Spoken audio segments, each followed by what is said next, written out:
Good morning student, welcome to Diamond Public School Gharbara, Greater Noida.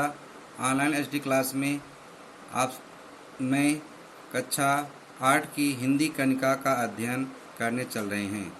सबसे पहले मैं आपको बताना चाहता हूं कि जो बच्चे या जो भी हमारे वीडियो को देख रहे हैं, सबसे पहले वो लाइक और सब्सक्राइब करें, जिससे कि हम और अच्छी अच्छी वीडियो आपको दे सकें।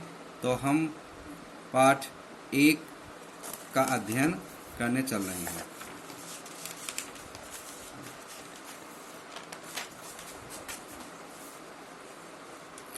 तो आप देखिए, पाठ 1 है वर्दे, और मैं इसका उच्चारण करूंगा। हिंदी जो इसमें लिखा गया है, किस तरह से हम उच्चारण करते हैं, इसको शुद्ध रूप में हम आपको सिखाएंगे। और उसके बाद इसका जो हिंदी अर्थ है, क्योंकि हिंदी अर्थ बताने में समय लगेगा, तो जब स्कूल आपका खुलेगा तो मैं फिर से आपको इसका हिंदी अर्थ बताऊंगा। तो आज मैं आपको इसका शुद्ध उच्चारण करके स्वर के माध्यम से बताऊंगा और इसका प्रश्नोत्तर हम कराएंगे। तो चलिए देखें और सुनें। वरदे वरदे वीणावादिन वरदे,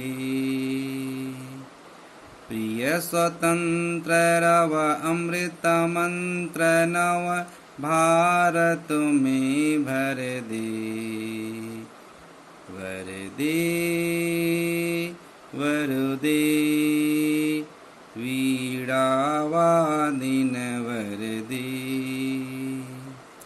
काट अंदौर के बंधन अस्तर, बहाजननी ज्योतिर्मय निर्झर, कलुष वेद तम हर प्रकाश भर, जगमग जग कर दे। वरदे वरदे वीणावादिन वरदे, नवगति नवलय ताल छंद नव, नवल कंठ नव जलद मंद्र नव, नव नभ के नव विहग वृंद को, नव पर नव स्वर दे। वरदे वरदे वीणावादिन वरदे। तो मैंने अभी सरस्वती वंदना मैंने आपके सामने किया। अब आप देख रहे हैं, आपकी बुक में यहाँ पर शब्द अर्थ दिए गए हैं, जो आपको अपनी नोटबुक में अच्छी राइटिंग में आपको लिखना है। तो हम अब चलते हैं प्रश्नोत्तर पर। तो ये मौखिक प्रश्न है, तो हम मौखिक प्रश्न नहीं करवाएंगे आपको। और मैं ये बता देना चाहता हूँ कि इसका हम सरस्वती, देखो मैं ओवरऑल बता देना चाहता हूँ मौखिक में, सरस्वती के लिए वीणावादिनी संबोधन क्यों उचित है। क्योंकि वीणावादिनी सरस्वती का एक ये वीणा है, जो उनकी आप देख रहे हैं, जो हाथ में वीणा बजाने का ज्ञान देने का एक माध्यम है सरस्वती जी का। आप इसमें आप देख रहे हैं कि वीणा धारण कर रखी हैं। ती ज्ञान का द्योतक हैं सरस्वती माँ, जो है हम पूजनीय पूजा करते हैं। जब भी हम कोई भी विद्या अध्ययन करने से पहले हम माँ सरस्वती का पूजा करते हैं। तो इसलिए उनको वीणा का संबोधन यहाँ पे दिया गया, ज्ञान के लिए दिया गया है। ज्योतिर्मय निर्झर से कवि का क्या मतलब है। ज्योतिर्मय मतलब प्रकाश से पूर्ण, मतलब प्रकाश की तरह हमें क्या तरह होना चाहिए।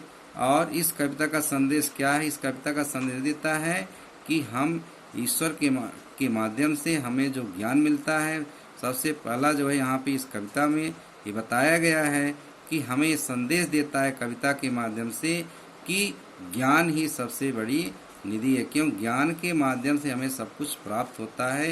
यदि ज्ञान नहीं तो आप कुछ भी नहीं प्राप्त कर सकते हो।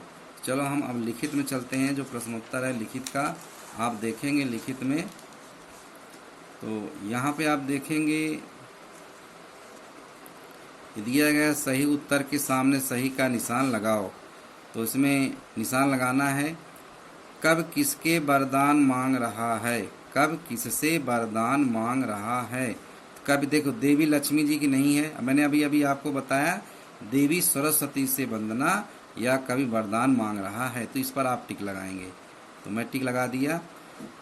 दूसरा है कब कैसा निर्झर बहाना चाहता है, प्रकाश का, क्योंकि देखो धन, लोग कहेंगे मुझे धन चाहिए, कोई कहता मुझे सुख चाहिए, लेकिन हम यहाँ कभी जो है यहाँ पर यदि आपके अंदर ज्ञान नहीं रहेगा तो धन क्या करोगे और सुख क्या करोगे, ये दोनों नहीं, यदि आपके पास ज्ञान का प्रकाश नहीं है तो ये सब चीज़ें आप प्रयोग नहीं कर सकते, इसलिए आपका ये ऑप्शन सही है।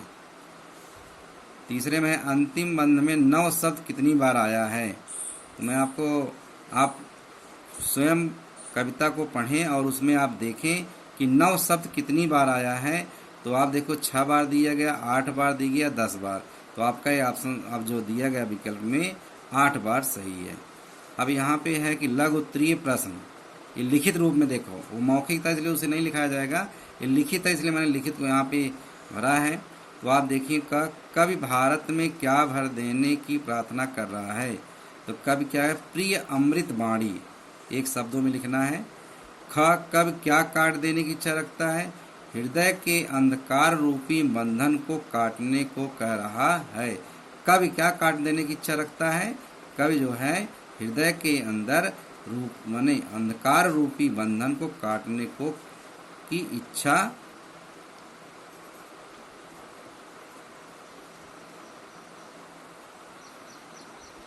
रखता है। यहाँ लिख दो कवि हृदय के अंधकार रूपी बंधन को काटने की इच्छा रखता है। ग है कवि किन चीजों को दूर कर देना चाहता है, घृणा और नफरत को दूर करने को कह रहा है। ठीक है। घ इस कविता में विहंग बिंद किसके लिए है, पक्षियों के समूह का एक प्रतीक है। अब दूसरा है दीर्घ उत्तरीय प्रश्न, प्रिय स्वतंत्र रव अमृत मंत्र नव भारत में भर दे, इसका क्या अर्थ है। तो इसमें माँ सरस्वती, हे माँ सरस्वती यहाँ लिख देना चाहिए, हे माँ सरस्वती भारत के नागरिकों में स्वतंत्रता की भावना का अमृत भर दो। ख है कवि ने संसार के लिए क्या प्रार्थना किया है, तो भारतवासियों के अंधकार से व्याप्त हृदय के सभी बंधन काट दो और ज्ञान का स्रोत बहा दो, पाप दोष अज्ञानता दूर करो और हृदय को प्रकाश से जगमगा दो। कवि संसार के लिए माँ सरस्वती से मांगा है। ग है कवि ने विहंग वृंद के लिए क्या मांगा है, तो कवि विहंग वृंद के लिए नए नए स्वर, क्योंकि पक्षियों के अंदर स्वर होनी चाहिए, स्वर माँ सरस्वती से मांग रहा है। तो ये आपका देखो ये होगा लघु उत्तरीय, होगा दीर्घ उत्तरीय, ये दोनों आपको नोटबुक में करने हैं। ये आपका है भावार्थ, इसको भावार्थ जब आपका स्कूल खुलेगा तो मैं भावार्थ बता दूंगा, लिख दोगे। बाकी आपका है आगे चैप्टर में है भाषा व्याकरण, वो मैं आपको स्कूल खुलने के बाद बताऊंगा। तो जिन बच्चों के पास बुक हो गई है वह बच्चे घर बैठ कर के अच्छी तरह से अच्छी राइटिंग में अपने यहाँ से दिए गए होमवर्क को जरूर करें, जिससे स्कूल खुलने के बाद उनको कोई समस्या न हो। और ये वीडियो आपको अच्छी लग रही है तो इसको आप लाइक करिए, सब्सक्राइब करिए और अपने मित्रों को भी बताइए कि बुक आ गई है, बुक ले लें, जिससे कि पढ़ाई और अच्छी हो सके। Thank you.